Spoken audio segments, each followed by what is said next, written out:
नमस्कार, आप देख रहे हैं भारत टाइम्स न्यूज। मैं हूं आपके साथ सोनाली और आज के बुलेटिन की शुरुआत करेंगे बड़ी खबर के साथ।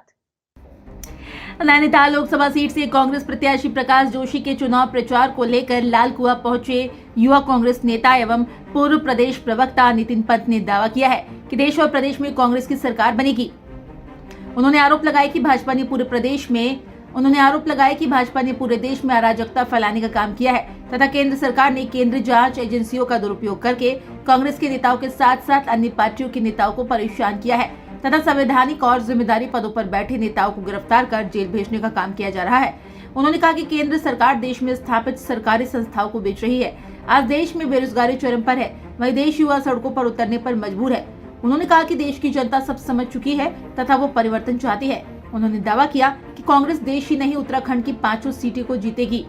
यहाँ नैनीताल लोकसभा सीट से कांग्रेस प्रत्याशी प्रकाश जोशी के चुनाव प्रचार को लेकर लालकुआं पहुंचे युवा कांग्रेस नेता एवं पूर्व प्रदेश प्रवक्ता नितिन पंत ने कहा कि भाजपा को अब लोकसभा चुनाव में हार का डर सता रहा है, जिसके चलते देश में जितने भी गैर भाजपाई पार्टी है उन्हें सीबीआई, ईडी, इनकम टैक्स सहित विभिन्न केंद्रीय जांच एजेंसियों के माध्यम से परेशान किया जा रहा है। उन्होंने ये तक कहा कि इलेक्टोरल ब्रांड के बारे में वित्त मंत्री के अर्थशास्त्री पति ने ही कहा है कि ये भारत का ही नहीं दुनिया का सबसे बड़ा घोटाला है। उन्होंने कहा कि केंद्र सरकार ने अग्निपथ योजना के द्वारा देश के नौजवानों के रोजगार को समाप्त कर दिया तथा अंकित भंडारी की हुई हत्या के मामले में शामिल वीआईपी अभी फरार है। वही मुख्यमंत्री की जिला क्षेत्र में खुलेआम हत्या हो रही। वही राज्य में 2 साल से ज्यादा समय से सरकारी पद खाली पड़े हैं तथा केंद्र में भी खाली पड़े हैं। उन्होंने कहा कि कांग्रेस पार्टी युवा न्याय योजना, महिला न्याय योजना, समाज में सबकी भागीदारी, श्रमिक न्याय और युवाओं के भविष्य के लिए कटिबद्ध है। उन्होंने कहा कि कांग्रेस मुक्त भारत का सपना देखने वाली भाजपा की उल्टी गिनती शुरू हो गई है। लोग भाजपा को नकार रहे हैं। उन्होंने दावा किया कि कांग्रेस देश ही नहीं उत्तराखंड की 5 सीटों को जीतेगी।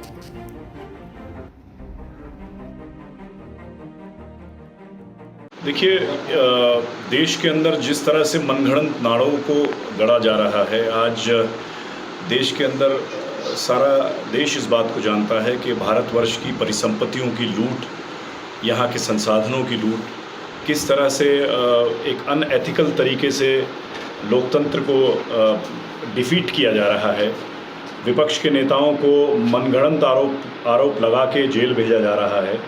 जिस तरह का घटनाक्रम इस देश में चल रहा है वो बहुत निंदनीय है और भारतीय जनता पार्टी के पास ऐसा कोई मुद्दा नहीं है जिससे वो देश के बीच में जाएं और वोट मांगे। पर मैं समझता हूं कि कांग्रेस ने जो प्रत्याशी यहाँ दिए हैं वो सभी अनुभवी प्रत्याशी हैं, पार्टी के वरिष्ठ नेता हैं, बहुत लंबे समय से पार्टी में कार्यरत हैं और जनता का रुझान उनकी तरफ रहना चाहिए। क्या लगता है भाजपा का 400 पार करना?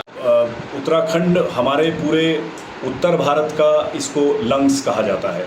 हम यदि व्यवस्थित रूप से इस राज्य को, पर्यावरणीय रूप से इस राज्य को आगे बढ़ाएं तो उत्तर भारत को न केवल एक शुद्ध हवा, शुद्ध पानी और बहुत से संसाधनों को प्रयोग में लाया जा सकता है। पर आप आज हमारे वनों की हालत देखिए, आज हमारे पानी तक हमारे राज्य में बिक रहा है और वनों को हम किस तरह से नेस्तनाबूद कर रहे हैं। कानून व्यवस्था का हालिया प्रकरण, आपका जो डेरे के अंदर मौत हुई है नानकमत्ता में, ये आपके सामने अंकिता भंडारी का मुद्दा। वो सभी महिलाएं, वो सभी बेटियां जो रोजगार के लिए पलायन करती हैं, वो कहार रही हैं कि हमारे बीच में से जो एक लड़की नौकरी की तलाश में ऋषिकेश आई, उसके साथ क्या कार्यक्रम हुआ। तो ये सब इश्यूज़ हैं जिन इश्यूज़ पे हम कांग्रेस पार्टी जनता के बीच जाएगी।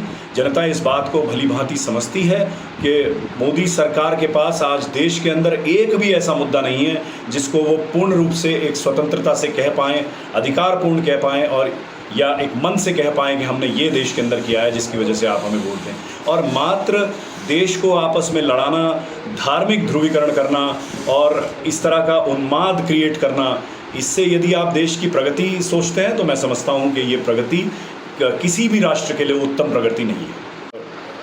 हमें नहीं मालूम कि किस तरह से आज देश की जो वास्तविक स्थिति है उसमें प्रधानमंत्री नरेंद्र मोदी जी जिस तरह से आंकड़े गढ़ते हैं वो किस आधार पर आंकड़े गढ़ते हैं। आज आप सरकार के विभिन्न सेक्टरों को आप उठा के देख लें, आप सरकार की विभिन्न योजनाओं को उठा के देख लें। राष्ट्रीय आज बेरोजगारी का हाल ऐसा है कि राष्ट्रीय सांख्यिकी आयोग को उनके आंकड़े बदलने के लिए बाधित किया जाता है।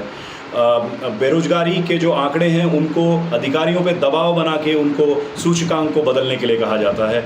इलेक्शन कमीशन जैसे प्रबुद्ध संस्थानों को का दुरुपयोग इस देश के अंदर देखने को हो रहा है। मैं समझता हूँ कि सारे देश के अंदर एक लोकतंत्र को डिफीट करने का काम भारतीय जनता पार्टी कर रही है और बहुत निंदनीय। भारत इस विश्व का सबसे बड़ा लोकतंत्र है और यही हमारी ताकत है। किसी भी प्रधानमंत्री का सबसे पहला दायित्व ये बनता है कि इस देश के अंदर शांति हो और लोकतंत्र की बहाली हो, जिसके कारण मैं समझता हूँ कि ये सरकार विफल सरकार है। अपने शहर की किसी भी खबर को ना करें मिस। पाएं अपने शहर की लोकल खबर का live video update Bharat times news पर। आज ही सब्सक्राइब करें और देखें अपने मोबाइल पर।